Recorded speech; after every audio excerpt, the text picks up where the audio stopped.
దేశంలో కూటమిలో కలిసి పోటీ చేస్తుంది.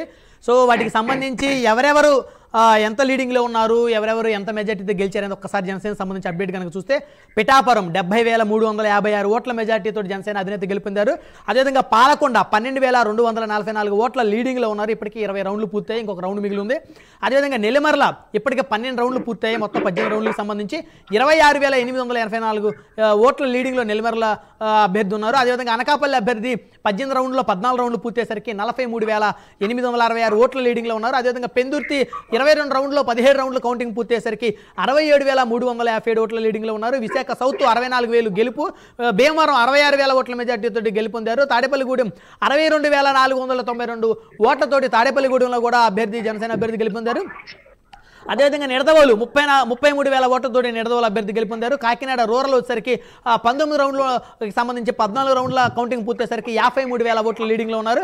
అదేవిధంగా ఉంగుటూరు 44,000 ఓట్ల మెజార్టీతో ఉంగుటూరు గెలుపొందారు ఆల్రెడీ. అదేవిధంగా పోలవరం కూడా అందరూ దాదాపు కూడా టైట్ ఫైట్ అనుకున్నారు. పోలవరం 5,500 ఓట్లతోటి పోలవరం కూడా జనసేన ఖాతాలో వేసుకుంది. అదేవిధంగా అవనిగడ్డ 20 రౌండ్లోనే 16 రౌండ్లు ముగిసేసరికి కౌంటింగ్ 38,385 ఓట్ల లీడింగ్లో ఉంది. అదేవిధంగా తెనాలి 48,112 ఓట్లతోటి తెనాల్లో కూడా జనసేన పార్టీ అభ్యర్థి నాదెండ్ల మనోహర్ గెలుపొందారు.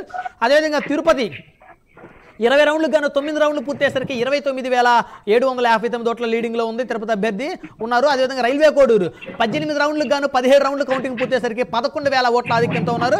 అదేవిధంగా నరసాపురం ఇక్కడ జనసేన అభ్యర్థి 49,000 ఓట్లు భారీ మెజార్టీతో ఇక్కడ నరసాపురం నుంచి గెలుపొందారు. యలమంచిలి 18 రౌండ్లకు గాను 15 రౌండ్లు కౌంటింగ్ పూర్తయ్యేసరికి 38,410 ఓట్ల లీడింగ్లో ఉన్నారు. అదేవిధంగా రాజానగరం 34,049 ఓట్ల మెజార్టీతో రాజానగరం నుంచి జనసేన అభ్యర్థి గెలుపొందారు. రాజోలు 38,241 ఓట్లతో మెజార్టీతో రాజోలు నుంచి అభ్యర్థి గెలుపొందారు. అదేవిధంగా పి గన్నవరానికి సంబంధించి 18 రౌండ్లు ఉన్నాయి, 14 రౌండ్లు పూర్తయ్యేసరికి జనసేన అభ్యర్థి గిడి సత్యనారాయణ 27,948 ఓట్ల ఆధిక్యంలో ఉన్నారు.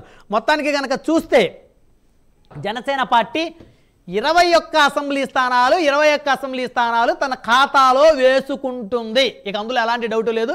ఆ మెజార్టీ లెక్క పెట్టాలి అంటే కొంత సమయం కూడా పట్టే పరిస్థితి ఉంది వైకాపాకి సంబంధించిన నేతలకి.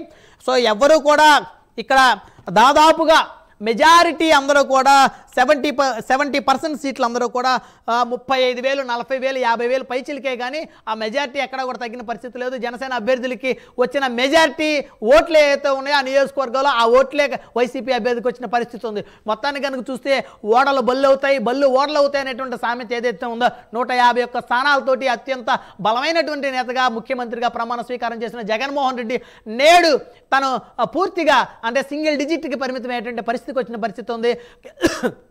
కేవలం 1 స్థానంలో మాత్రమే గెలిచి 2 చోట్ల తాను ఓడిపోయినటువంటి జనసేన అధినేత ఈరోజు కూటమి గెలుపులో ప్రధాన పాత్ర పోషించడంతో పాటు తాను పోటీ చేసిన ప్రతి స్థానంలోనూ తన అభ్యర్థి పోటీ చేసిన ప్రతి స్థానంలోనూ విజయ పతాకం ఎగరేశారు, విజయ దుందుబి మోగించారని చెప్పొచ్చు. నిజంగా ఇది అతి పెద్ద విజయంగా అభివర్ణించవచ్చు. ఆనాడు 2009లో ప్రజారాజ్యం 70 లక్షల ఓట్లతో ఉమ్మడి ఆంధ్రప్రదేశ్లో 18 అసెంబ్లీ స్థానాలకి పరిమితమైతే నేడు జనసేన పార్టీ నవ్యాంధ్రప్రదేశ్లో పోటీ చేసిన 21 స్థానాలు కానీ 21 స్థానాలు గెలిచి దాదాపు 10 సంవత్సరాల తర్వాత మెగా అభిమానుల దశాబ్ద కాలం పాటు సుదీర్ఘ నిరీక్షణ ఏదైతే ఉందో ఆ నిరీక్షణని పటాపంచలు చేస్తూ జనసేన దూసుకొచ్చినటువంటి పరిస్థితుల్లోనే ఆనాడు మెగాస్టార్ చిరంజీవి రాజకీయాల్లో వదిలేసి వెళ్ళినటువంటి ఒక బీజం ఏదైతే ఉందో ఈరోజు ఏపీ రాజకీయాల్లో ఆ బీజం మహావృక్షమైంది. ఆ మహావృక్షం సాక్షాత్తు దేశ ప్రధాని చేత మేరా సాత్ పవన్ హై అనేటువంటి మాటలు మాట్లాడే విధంగా చేసింది. మొత్తాన్ని కనుక చూస్తే మెగా అభిమానుల నిరీక్షణ ఏదైతే ఉందో అది కళ్ళ ముందు కూడా కనిపిస్తూ ఉంది, ఫలించినట్టు కనిపిస్తూ ఉంది. సో మొత్తానికి కనుక చూస్తే ఆంధ్రప్రదేశ్లో ఎన్డీఏ గెలుపులో మెగా కుటుంబ అభిమానుల గెలుపుగా అయితే దీన్ని ఖచ్చితంగా అభివర్ణించాల్సినటువంటి రోజు ఇది, చరిత్రలో లిఖించాల్సినటువంటి రోజు ఇది. దశాబ్ద కాలం పాటు ఎన్నో అవమానాలు, ఎన్నో ఒత్తిళ్లు, ఎన్నో ప్రలాభాలు, ఎన్నో ఇబ్బందులు, ఎన్నో సమస్యలు ఎదుర్కొని, ఎన్నో అవహేళనలు కూడా ఎదుర్కొని ఈరోజు ఆంధ్రప్రదేశ్లో ఎన్డీఏ కూటమిలో భాగస్వాములుగా మరి జనసేన పార్టీ, జనసేన అభిమానులు, మెగా అభిమానులు వారు కూడా భాగస్వాములుగా పాలు పంచుకున్నటువంటి ఒక శుభదినంగా ఈ యొక్క రోజునైతే ఖచ్చితంగా లిఖించాల్సినటువంటి అవసరం ఉంది, గుర్తించాల్సిన అవసరం ఉంది. ఈ విక్టరీని ఇంకా ఎవరు కూడా తిరిగి రాయలేరు.